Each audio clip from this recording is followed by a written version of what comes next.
Of the aforementioned, Thomas Lethbridge was the one who adopted a particularly scientific approach by using a pendulum to determine a vibrational rate for each object and substance. Immaterial things like emotions and ideas also had rates, which spurred him to the realization that everything, tangible and intangible, must be composed of vibration. His view definitely corresponds with M-theory, a fundamental framework for the universe put forth by modern theoretical physics in its desperate attempt to reconcile quantum mechanics and general relativity. The model in question was proposed by Edward Witten of the Institute for Advanced Study and aims to define quarks, electrons, and the fundamental forces of the cosmos in the context of one-dimensional oscillating strings that permeate 11 separate dimensions.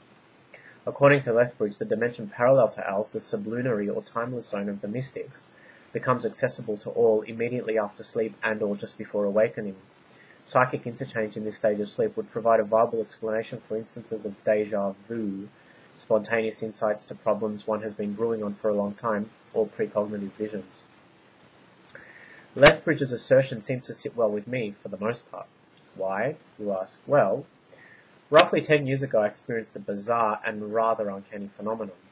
For a whole month I would be ritually greeted by a seemingly real person at the dusk, before sinking into the realm of unconsciousness, and at the gates which led to the dawning of consciousness, intuition told me that he existed someplace, somewhere, on planet Earth. I knew intimate details about him, the shape and contour of his facial features, how he moved and acted, and his virtues and faults. I felt these, I knew them.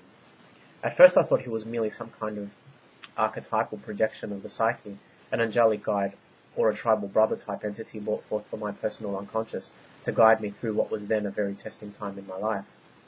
But he encompassed a nature so far removed from any flat, one-dimensional archetype figure that he had to be real. And I was right. Whilst travelling through the United States in August of 2005, I marched into a suburban bistro in the beautiful state of California to be greeted by a barman who I'd met so many times before inside the gates for that other world. "Oh, it's you," I remember saying, as we made eye contact. For me, it was an experiential validation of Lethbridge's theory. But does the occurrence of precognitive dreams necessarily denote a future set in stone, a fate or meter, so to speak? Let's face it, folks, we've all been guilty of seeking out astrologers, tarot card readers, those who divinize through psychometry, and psychics at some stage or another.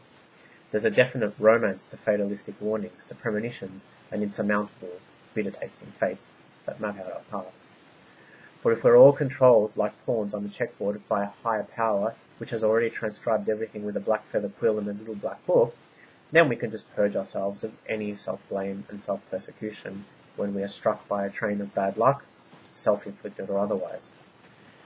My first experience with a psychic nearly destroyed my faith in extrasensory perception completely. Midway through 2008, I saw a woman who went by the name of a well-known seer in classical mythology, and obviously I can't name that person because of reasons of confidentiality.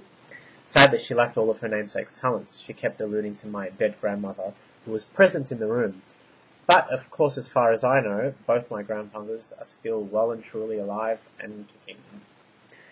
She did possess a healthy dose of active imagination, though. I very much enjoyed hearing about my past lives. In the life immediately preceding this one, I was a handsome French soldier who'd fought at the helm of Joan of Arc's army and had fallen madly in love with her. Before that, I was an Egyptian pharaoh who carried out a scandalous and furious love affair with a commoner who was my friend's mother. Hearing all this psychobabble would be enough to turn the rational and scientifically inclined among us away from the paranormal forever. Because the occult is a denomination of inquiry which is by nature speculative and inexact, it has always attracted a healthy sprinkling of charlatans.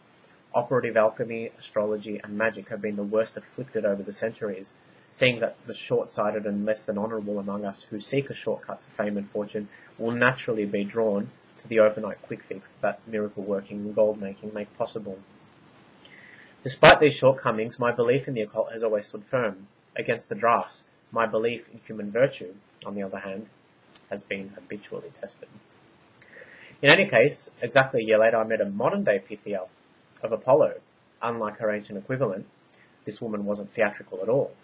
For instance, she didn't sit atop a tripod breathing in hallucinogenic gases or rolling her eyes in a manner that suggested she was being possessed by a higher entity. No, there was none of that. Sarah McQueenie was solemn and simple, a laughter lover like the goddess Aphrodite. There would be no unwarranted expressions of grandeur, no excessive opulence. Her lair was a middle-class, cosy Australian home, whose earth-coloured furnishings evoked serenity and exerted a soothing influence on those lucky enough to visit. I vividly recall her preferences. When it came to divination, she didn't care much for chairs and preferred to sit cross-legged on the ground, habits which imply a close connection to and affinity with the earth forces. The spread of the tarot deck was her chosen manner of entry into the noetic cosmos, something which came as naturally to her as drinking a glass of water. Speaking with an authoritative tone, which would have marked the visionary ramblings of the Pythias and Sibyls who revealed the golden word, Sarah spoke to me about persons, events, and situations which she had no way of knowing about. Most fascinating was the manner in which she spoke. It was poetry in the truest sense of the word and hit every major and minor note on my intuitive scale. I was even given the option of asking 5 to 7 specific questions at the end of the reading. The answers which she gave were strikingly colourful, detailed, and precise. Everything that she had revealed up until now has well and truly unravelled. Sarah laid bare for me the truth of extrasensory perception, the reality of the mystics, which I'd intuitively felt, but which had not been experientially verified until then. So what does the vacillation between the state of spring morning cheerfulness and the state of helplessness, precognitive dreams, and the timeless zone and the mystics who can correctly perceive the future tell us about fate and free will? Well, they basically tell us that our individual paths have been hewn against the fabric of the noetic cosmos, though an active, conscious, and controlled effort on the part of the individual can alter the course. Nothing is set in stone. The catch is that we are inherently wired to think and act passively. We're lazy by nature. Day after day, month after month, we hand off the mechanical and mundane tasks of the day to our inner unconscious robot while our minds switch off. It's only when we encounter something new and novel, or something that requires a strenuous amount of mental effort, that all receptors in the brain start firing in unison, and we ascertain that spring morning cheerfulness again. Remember the Hermetic motive, as above, so below? Well, thoughts and feelings are composed of noetic matter. The more we brood on them, the quicker the vibrations generated in the timeless zone will seep through the material universe and incite change. As a consequence, any prolonged periods of pessimism will more than likely attract to the individual bad luck, in the manner that positive thinking will attract serendipity, the feeling that nothing can go wrong. But the problem for most when it comes to taking a proactive stance is that it goes against the ingrained behavioural pattern of following the path of least resistance.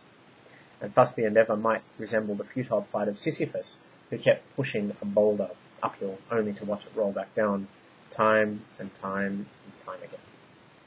So we do, in fact, encompass the freedom to change our paths, though the habitual leaning towards laziness, fatalism, and our willingness to leave ourselves to the contingencies of chance implies that for most, the future has indeed been circumscribed. And this brings us to the end of the post, and I'm going to leave you today with a poem about divination, written for and dedicated to Sarah McQueenie. The Seer. It is she who women call goddess, standing at my helm, so I cling to her girdle sightless, like a slave entranced, abdicating my soul while she dances my body down by the Sibylline cave. Laughing, she decrees riddles, parading in threes to ripen, then turn loud on the eve of the morrow, and soften the fall of feet, reprinting old myths in a sand which hangs by a golden thread in her tarot. See you next time.